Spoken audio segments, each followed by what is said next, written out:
Assalamualaikum warahmatullahi wabarakatuh. Perkenalkan, nama saya Iman Al-Jufari. Saya jurusan teknik dari kampus Amit Nutragama Duri. Dosen pengampu saya Budi Satria Eskop MKom, mata kuliah Teknik Digital. Di sini saya akan berbagi ilmu mengenai gerbang logika dasar. Disimak ya. Baiklah, saya di sini akan membahas tentang gerbang logika. Gerbang logika di sini merupakan dasar pembentukan sistem digital.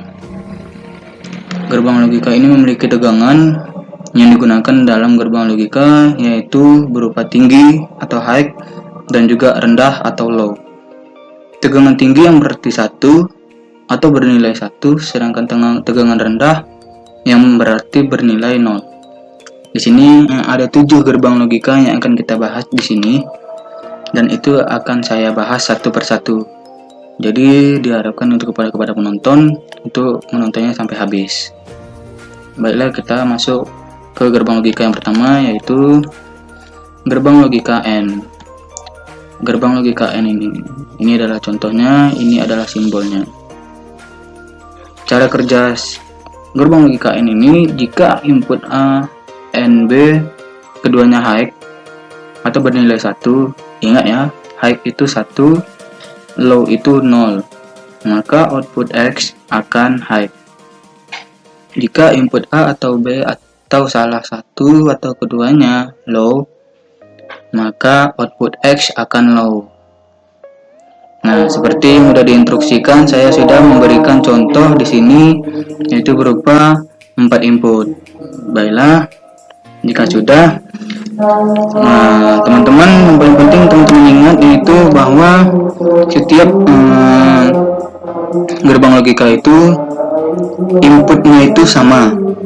Yang akan membedakannya itu adalah output dan juga simbolnya.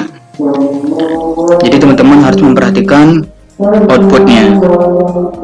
Lanjut, kita ke gerbang logika yang kedua, yaitu gerbang logika OR. Gerbang logika OR ini cara kerjanya yaitu jika input A or B atau keduanya high, maka output X akan high. Jika input A dan B atau keduanya low, maka output X akan low. Di sini teman bisa lihat bahwa berbeda dengan N tadi.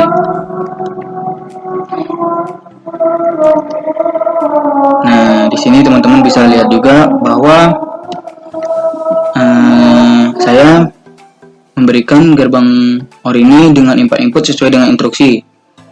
Tapi di sini saya memberikan contohnya dengan mengambil input yang ada di gerbang logika N tadi. Jadi teman-teman di sini yang perlu teman-teman rubah hanyalah outputnya saja. Sedangkan inputnya itu sudah benar dengan 4 input, outputnya saja yang perlu teman-teman rubah sesuai dengan permintaan. Contohnya dia mau minta apa, ataukah gerbang logika N, OR, atau NOT. Tapi kalau NOT dia tidak ada, nanti akan kita bahas NOT itu bagaimana. Selanjutnya kita akan membahas gerbang logika NOT. Ini dia yang seperti saya bilang tadi. NOT ini merupakan kebalikan. Kenapa dibilang kebalikan? Karena gerbang NOT ini hanya memerlukan satu input untuk mengeluarkan satu output saja. Sama dengan yang lain, juga mengeluarkan satu output saja, akan tetapi inputnya yang berbeda. Gerbang logika NOT ini dia hanya membutuhkan satu input saja. Nih, kita bisa lihat contohnya bahwa jika input A high, maka output X akan low. Jika input A low, maka output X akan high. Nah, jadi dia tidak ada semacam contoh beberapa input, dia tidak ada. Dia hanya satu input satu output. Berbeda dengan gerbang logika yang lainnya. Lanjut ke gerbang logika yang selanjutnya, yaitu gerbang logika NAND. Gerbang logika NAND ini kita bisa lihat, gerbang logika NAND ini dia merupakan kebalikan dari gerbang logika N. Gerbang logika N ini dimana agak bukan agak, maksudnya itu dia dibalikkan outputnya, sedangkan M tadi itu 0001, sedangkan output ini 1110. Nah, teman-teman di sini bisa lihat, jika input A dan B atau keduanya bernilai 1, maka output X akan low. Jika input A atau B atau keduanya low atau bernilai 0, maka output X akan high atau bernilai 1. Contohnya juga sama, saya mengambil dari contoh N. Nah, yang perlu saya ingatkan lagi, teman-teman, yang paling penting mengubah outputnya saja. Inputnya sudah benar, outputnya yang perlu teman-teman rubah. Ini adalah contoh dengan 4 input. Lanjut, ini gerbang logika yang kelima, yaitu gerbang logika NOR. Dimana gerbang logika NOR ini, ya ini kebalikan lagi gitu, kebalikan dari gerbang logika OR. Nah, teman-teman di sini bisa lihat, jika input A dan B atau keduanya low, maka output X akan high. Jika input A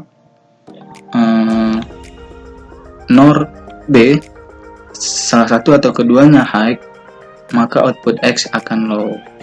Nah, di sini teman-teman bisa lihat.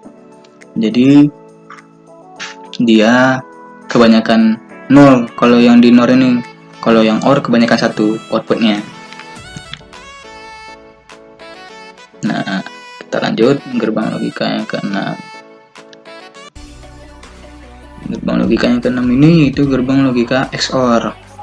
XOR ini adalah kependekan dari exclusive OR. Nah, cara kerjanya, jika salah satu atau kedua inputnya high, jika salah satu dari kedua inputnya, bukan keduanya, maka output X akan high. Jika kedua input bernilai low semua atau high semua inputnya, maka output X akan low. Nah, untuk contohnya tetap sama, kami memberikan contoh 4 input, akan tetapi teman-teman hanya perlu melihat contohnya yang tadi yang sudah saya berikan. Contoh inputnya itu tetap sama dengan yang itu, hanya teman perlu merubah outputnya saja, sesuaikan outputnya dengan yang diminta. Lanjut, ini yang ke-7, ini yang terakhir, yaitu gerbang logika XNOR.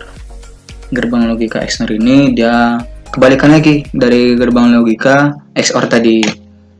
Nah, di sini cara kerjanya, jika salah satu dari kedua inputnya high, bukan keduanya, maka output X akan low. Jika kedua inputnya bernilai low semua atau high semua, maka output X akan high. Nah, untuk contohnya juga sama. Untuk contohnya itu mungkin bagi yang ibaratnya masih awal, mungkin ya bingung, tapi nanti saya akan membagikan tips bagaimana cara menghitung inputnya itu dengan benar supaya bisa mendapatkan hasil yang sesuai dengan outputnya. Dan juga ini adalah sedikit kesimpulan dari saya atau sebuah rangkuman yang lengkap dari yang sudah saya jelasin tadi. Nah, di sini teman-teman bisa lihat dari nama, dari simbolnya, dan juga dari tabel kebenarannya. Di sini ada rumus mencarinya gitu. Ini adalah persamaannya itu adalah rumusnya. Jadi teman-teman bisa lihat perbedaannya dari setiap gerbang logika. Baiklah, hanya itu yang bisa saya sampaikan. Jika ada salah ataupun perkataan saya yang tidak enak didengar, saya minta maaf.